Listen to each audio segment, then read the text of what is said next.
अभी एक हफ्ते पहले ही तो अरविंद केजरीवाल जेल से बाहर आए थे। उन्हें लग रहा था कि चुनावी प्रचार के दौरान उनकी मुश्किलें थोड़ी सी कम होंगी। हालांकि 2 तारीख को जो है उन्हें सरेंडर जरूर करना था, लेकिन अब भी आम आदमी पार्टी और अरविंद केजरीवाल की मुश्किलें कम नहीं हो रही, क्योंकि अरविंद केजरीवाल के जो पीए हैं यानी कि विभव कुमार, उन्हें हिरासत में लिया जा चुका है। उनके ऊपर कई ऐसी धाराएं लगाई गई हैं जो नॉन बेलेबल है। देखिए, जिन लोगों को नहीं पता ये भी मैं बता देती हूँ कि विभव कुमार के ऊपर जो है इस बात का आरोप लगा है कि उन्होंने स्वाति मालीवाल के साथ मारपीट की है, जो राज्यसभा सांसद है आम आदमी पार्टी से। और इतना ही नहीं, बहुत बुरी तरीके से मारपीट की गई है जो आरोप लगे हैं विभव कुमार को लेकर। इतना ही नहीं, आज विभव कुमार को हिरासत में लिया गया, सीएम आवास से जो है उन्हें हिरासत में लिया गया, पुलिस पूछताछ कर रही है, तमाम चीजें हो रही हैं। लेकिन इन सब के बीच में ये जानना बहुत जरूरी है कि आखिर विभव कुमार के ऊपर वो कौन सी धाराएं लगाई गई हैं जो उनके लिए एक मुश्किल का कारण बन सकती है, क्योंकि कई ऐसी धाराएं हैं जो नॉन बेलेबल है, यानी कि उसमें जो है उन्हें जमानत नहीं दी जा सकती है। देखिए, एक एक करके हम आपको बताते हैं और पूरी तरीके से कानून के जो जानकार हैं, जो कानून कहता है वो पढ़कर हम आपको बता रहे हैं कि आखिर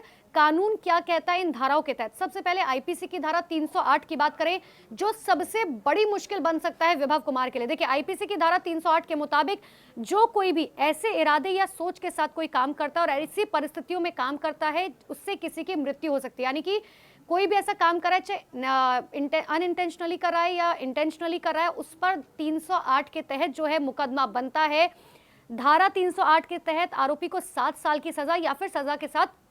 जो है जुर्माने का भुगतान करना पड़ सकता है। ये 308 है। अब एक और धारा है जो विभव कुमार के लिए बहुत मुश्किल बन सकती है, वो है 354 बी। देखिए, 308 और 354 बी ही जो है सबसे मुश्किल है और दोनों नॉन बेलेबल हैं। आईपीसी की धारा 354 बी के आरोपी के खिलाफ महिला को निर्वस्त्र करने के इरादे से हमला या आपराधिक बल का उपयोग करने का मामला बनता है। यानी कि किसी भी महिला को जो है किसी भी तरीके से टॉर्चर किया जा रहा है तो उसके लिए 3 से 7 साल तक की सजा का प्रावधान है। ये दोनों ही जो है सबसे ज्यादा मुश्किल विभव के लिए बन सकते हैं, 308 और 354 बी। अब आईपीसी की धारा 506 की बात करें, इसके तहत कोई भी व्यक्ति किसी भी कारणवश किसी अन्य व्यक्ति को या तो धमकाता है, उसके जीवन, संपत्ति या परिवार को नुकसान पहुंचाने की धमकी देता है, तो उसके खिलाफ धारा 506 जो है वो लागू होता है। और इस धारा के तहत आरोपी को अधिकतम 2 साल की जेल की सजा या फिर जेल के साथ जो है जुर्माना भरना पड़ सकता है। आगे बात करें तो आईपीसी की धारा 509 जो एक आखिरी धारा है, और इसके तहत कोई भी व्यक्ति किसी महिला के लिए अभद्र शब्दों का इस्तेमाल करता है, जो स्वाति माल ने अपनी एफआईआर में कहा है कि देखिए मुझे गाली गलौज मेरे साथ की गई थी,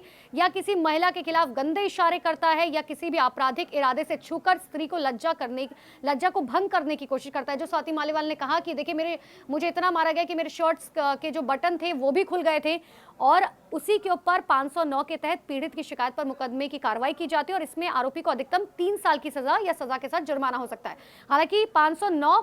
के साथ साथ और 506 की बात करें तो ये जो है वो इतनी ज्यादा मुश्किल नहीं है विभव कुमार के लिए, लेकिन 308 और 354 बी जो है वो विभव कुमार के लिए बहुत ज्यादा मुश्किलें खड़ी कर सकता है, क्योंकि दोनों ही जो है नॉन बेलेबल ऑफेंस है, यानी कि इसमें जमानत मिलना बहुत मुश्किल है। हालांकि जो विभव कुमार के जो वकील हैं वो कोर्ट पहुंच चुके हैं, अभी जो है कोशिश की जा रही है। हालांकि ये दोनों पे अगर आप समझेंगे, गिरफ्तारी से पहले अगर आपने एंटीसिपेटरी बेल ले ली है, यानी कि अग्रिम जमानत के लिए पहले से रिक्वेस्ट कर दी गई है, कोर्ट की तरफ से आपको अग्रिम जमानत पहले से दे दी गई है, तो गिरफ्तारी पर रोक लगाई जा सकती है। हालांकि सबसे बड़ी बात यह है कि जो वकील है विभव कुमार के, वो सीधे तौर पर कह रहे हैं कि हमें कोई नोटिस नहीं मिला। विभव कुमार ने साफ तौर पर कहा कि देखिए मुझे मीडिया से पता चला कि पुलिस मुझे ढूंढ रही है, मैं तो भगोड़ा भी नहीं हूं, मैं तो साफ तौर पर कॉपरेट करने के लिए तैयार हूं दिल्ली पुलिस के साथ। इतना ही नहीं, विभव कुमार ने भी एक शिकायत दर्ज कराई जिसमें उन्होंने कहा है कि स्वाति मालीवाल जो है वो जबरदस्ती घर में घुसने की कोशिश कर रही थी, वो डरा रही थी, धमका रही थी, और उन्होंने ये भी कहा कि मैं ये भी चाहता हूं कि अब इस पूरे मामले पर दिल्ली पुलिस जो है मेरी भी बात सुने।